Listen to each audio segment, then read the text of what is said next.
Vous informer en temps réel, c'est notre passion. Nos équipes de reportage sont sur le terrain pour vous faire parvenir ce dont vous désirez. Un traitement d'information professionnelle assuré par la rédaction.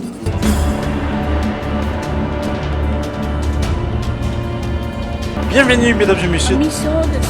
Et puis dans l'actualité toujours, Tout à fait autre chose. Enfin, le travaux concernant la question Société C'est par ici que nous mettons un terme à ces... Actualité, info, news en direct sur CBS à 7h juste, 12h05, 15h juste, 19h30 et 23h30.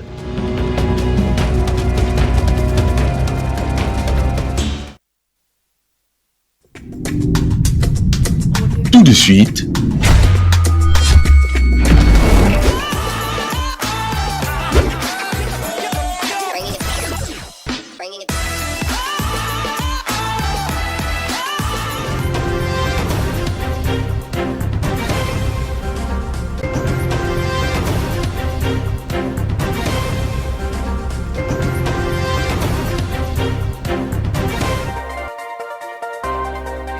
Un seul titre au sommaire de cette grande édition, la chef du gouvernement Judith Sumunwa, qui séjourne à Genève, a conduit des échanges fructueux dans une réunion de haut niveau qui s'est tenue ce jeudi au Centre pour le dialogue humanitaire Henri Dunant à Genève, en présence des représentants des plus grandes entreprises minières mondiales et les acheteurs finaux des mines ainsi que les acteurs impliqués dans ce secteur.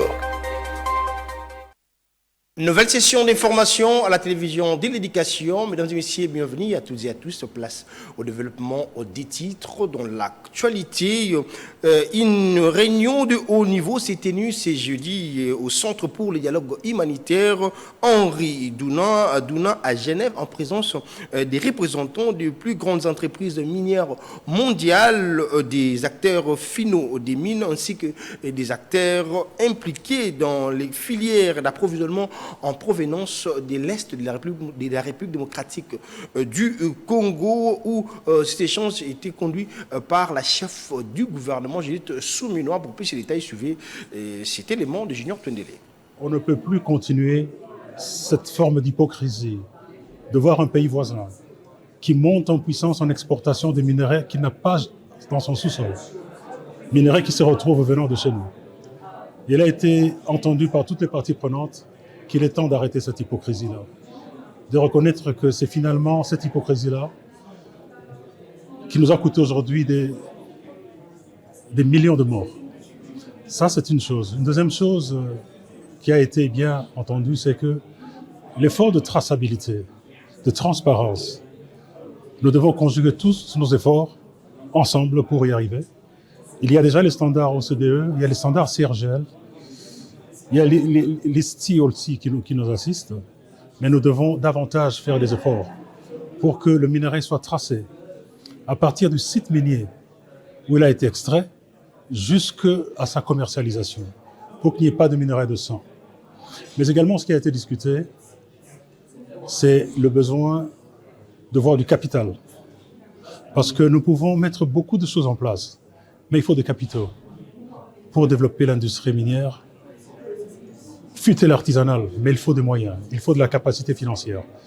Et je crois que nous avons parlé à beaucoup de ces investisseurs. Ils ont l'appétit de venir, ils sont un peu frileux, mais nous leur...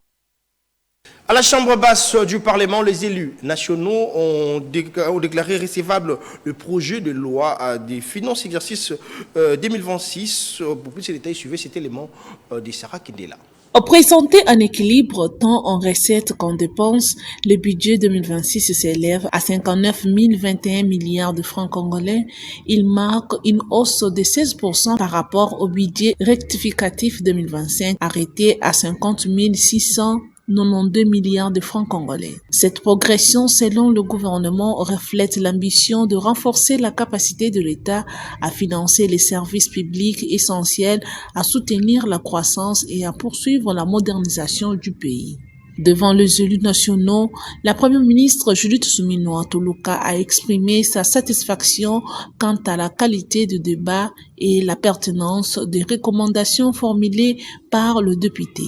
Elle a souligné que les interventions de parlementaires contribueront à affiner un budget plus réaliste et mieux aligné sur les besoins de la population congolaise. Pour la chef du gouvernement, le projet de loi de finances dépasse la dimension purement comptable et traduit la vision collective d'un pays en quête de transformation. Par ailleurs, elle réaffirme la disponibilité du gouvernement à collaborer étroitement avec le député lors de travaux en commission afin d'enrichir davantage le texte. Après sa déclaration de recevabilité, le projet de loi de finances 2026 sera transmis à la Commission économique et financière de l'Assemblée nationale. Celle-ci procédera à un examen détaillé des prévisions, des priorités sectorielles et des équilibres macroéconomiques avant la présentation du rapport en plénière pour adoption finale. Avec ces pas importants, le pays se rapproche de l'adoption d'un budget considéré comme un levier essentiel pour une croissance inclusive et durable en 2026. Parlons Provence, dans ce journal en Ituri, sous l'état de siège, l'axe routier Mambasa-Douye-Diongo, longtemps délaissé depuis l'époque coloniale, reconnaît enfin un nouveau départ. La société SMEC a lancé la fois dernière les travaux de maintenance, réhabilitation et construction de cet axe routier. Pour plus de détails, suivez cet élément de Normi Katako. Assurer la fluidité du trafic sur les différentes routes en Ituri, en fait de permettre les échanges commerciaux et la réduction du délai d'intervention des services de défense et de sécurité, une question qui tient à cœur le gouverneur militaire de l'Ituri. Dans cette optique, le lieutenant-général Luboya Kashama Johnny a dépêché une délégation conduite par le capitaine Yanula Arimas, son conseiller en charge des infrastructures, pour inspecter les tronçons Komanda Avakubi long des 298 km sur la RN4. L'Office des routes, destiné à réceptionner provisoirement cette infrastructure, a témoigné son satisfait suite aux travaux réalisés par la société Good News Africa. Ce qu'ils ont fait, ils sont déjà à 98%.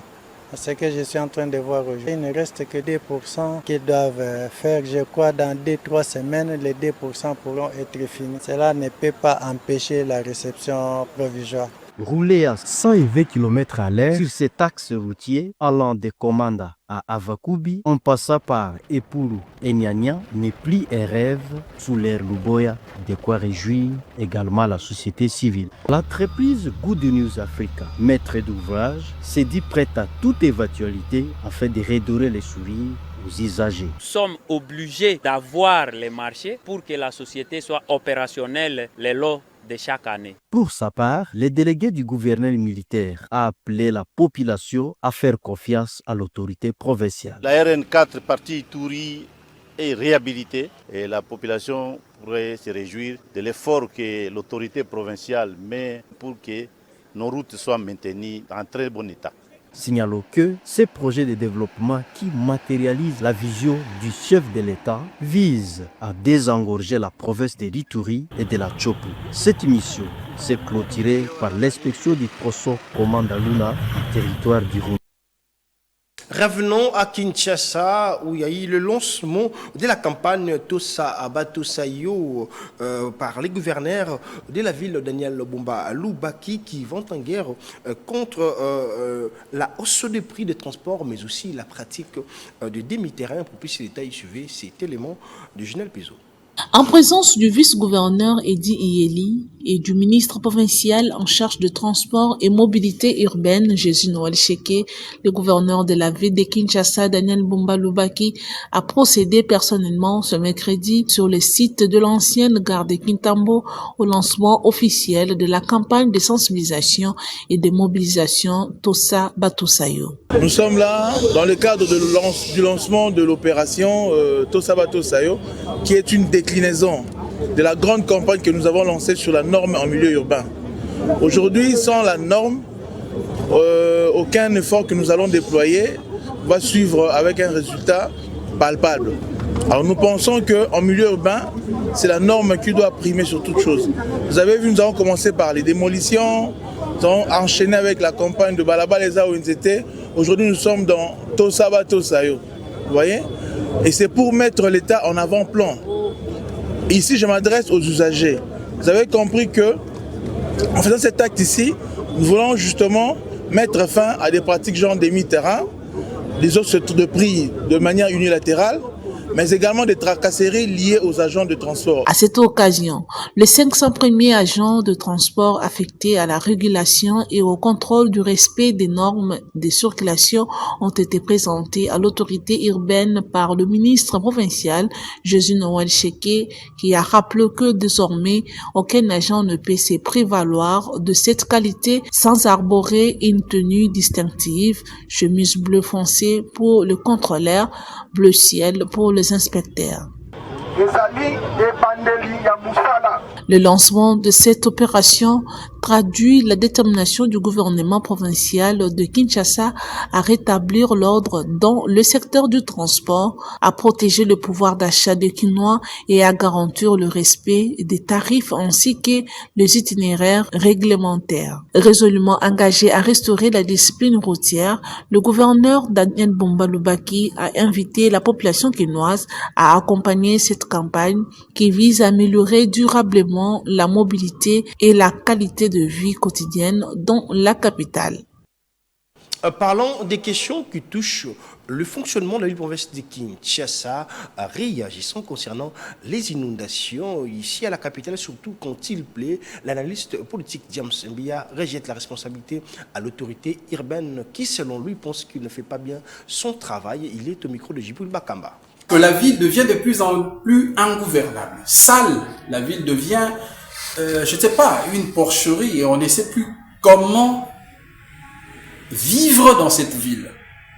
Alors moi je pense que c'est un problème de gouvernance, c'est un problème lié beaucoup plus à la gestion, au leadership. Il y a un sérieux problème.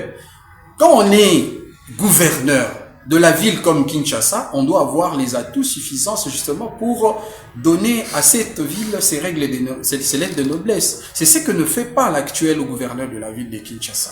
Il y a un sérieux problème de gestion de déchets. Tous les caniveaux sont bouchés. La ville de Kinshasa produit au moins chaque mois plus de 30 000 tonnes de déchets, qui demandent à la ville au moins, si ce peut, c'est 13 millions de dollars, 13 à 14 millions de dollars. Et la ville de Kinshasa ne peut, à elle seule, réunir cet argent pour parvenir ou pallier à ces difficultés que rencontre la ville en ce qui concerne la gestion des déchets. Quelle est cette politique publique que vous voulez mettre sur le terrain, que vous voulez réaliser, qui n'est pas travaillé en amont avec la population, justement, pour qui vous la faites? C'est un sérieux problème. Première solution que je donne, c'est d'abord sa démission. Il doit rendre le tablier. Parce que ce n'est pas un manager. Il est juste un chef d'équipe. Et quand vous êtes chef d'équipe, parfois, vous vous comportez comme si le résultat ne vous importait peu. Alors que, actuellement, nous avons besoin de résultats. Parlons politique dans cette session d'information. La République démocratique du Congo n'a pas comme urgence que le dialogue, alors que les processus de paix sont en cours à Doha ainsi qu'aux États-Unis d'Amérique. Et tels sont le propos de l'analyste politique Maître Patient Kitingue, qui a réagi concernant le message de Martin Fayoulou, qui a demandé le dialogue en urgence. Pour plus de détails, suivez ses propos recueillis. Je pense que hier, j'ai suivi le président Martin Fayoulou quand il parlait à ce qui concerne les dialogues. Donc, selon mes analyses, moi je dirais que pour l'instant, on n'en voit pas l'urgence comme étant les dialogues. Vous savez que aujourd'hui, le pays traverse des moments un peu difficiles.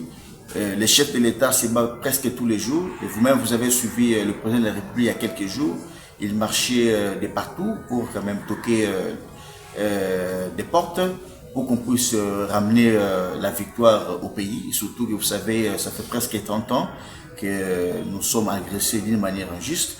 Et donc aujourd'hui, si nous voulons qu'on puisse y aller selon ce que j'ai suivi chez le président Martin Fayoulou, je pense que ce n'est même pas l'urgence parce que le chef de l'État se bat. Il veut qu'on puisse d'abord en finir avec ce qui se passe d'abord au niveau des Doha. Parce que vous savez, il y a quelques jours, nous avons signé un accord cadre qu'on attend qu'on puisse d'abord on attend qu'on puisse avoir la finalité de cet accord. Et donc et puis si nous finissons au niveau des Doha, on attend aussi l'administration Trump nous envoyer les invitations. Et donc je pense que si l'opposition pense qu'aujourd'hui il faut qu'on organise les dialogues d'urgence, je pense que ce sont vraiment des propos qui n'est pas vraiment à prendre en compte, parce que vous savez, le chef de l'État n'a jamais boycotté cette proposition, mais je sais que le chef de l'État avait dit que normalement, pour l'instant, nous devons d'abord s'occuper d'abord de l'extérieur, de ce qui se passe. Lorsqu'on va en finir à aboutir à cela, c'est de là maintenant il va peut-être organiser les délais, organiser plutôt les dialogues dans un délai record.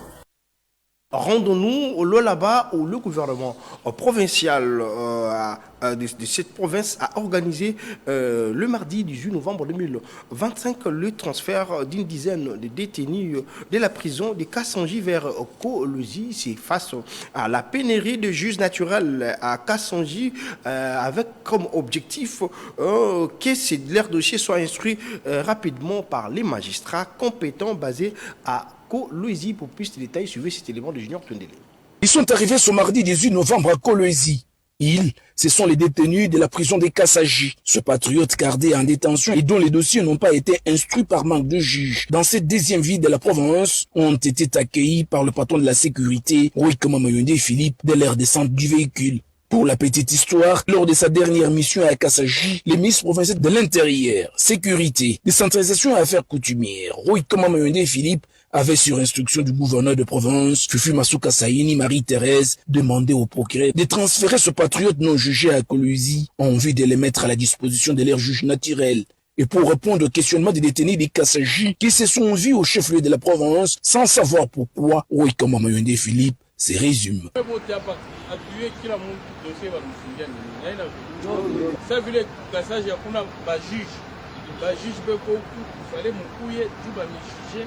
Kila mtu ayue kile kenye balimfungia kwa confiant choisir sima tunamileta huko juu ya kunyacha huko. Il s'est dénoté que par cette action, la province du Lualaba vient ainsi répondre au souci du ministre d'État, ministre de la Justice, qui ne veut pas entendre des citoyens gardés en prison au travers de la République sans être jugés conformément aux prescrits de la loi en RD Congo. En sport, pour boucler complètement cette session d'information, les Congolais Fiston Mayele a remporté le prix du meilleur joueur interclub de l'année. C'était lors de la cérémonie de la CAF Award organisée le mercredi 19 novembre 2025 à Rabat au Maroc. Pour plus de détails, suivez l'extrait de son allocution.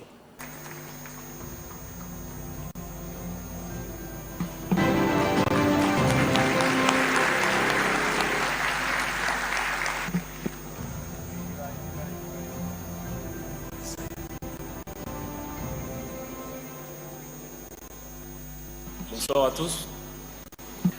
Trop de fierté ce soir. Très content pour ces trophées. C'est ma première fois de le gagner. Je pense que ça fait 11 ans qu'un joueur congolais qui joue en Afrique d'avoir remporté ces trophées. Je tiens à remercier toute mon équipe, Pyramide, qui m'ont soutenu dans tous les moments difficiles et les bons moments. Je tiens à remercier mon président qui est là, Mamdou, staff technique, médical, tous mes coéquipiers. Je pense que mon ami est là, Mohamed Chibi, il a mérité aussi ce soir, mais c'est moi. Je tiens à le remercier, c'est un joueur exceptionnel. Aujourd'hui c'est moi. Et je profite aussi pour souhaiter ma femme un joyeux anniversaire. Merci à tous.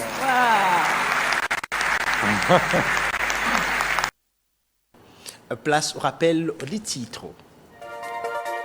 Vous avez suivi dans ce journal un seul titre au sommaire où la chef du gouvernement Judith Souminois qui séjourne à Genève a conduit des échanges fructueux dans une réunion de haut niveau qui s'est tenue ce jeudi au Centre pour les dialogues humanitaires Henri Dunant à Genève en présence des représentants des grandes entreprises minières mondiales et des acheteurs finaux des mines ainsi que des acteurs impliqués dans ces secteurs.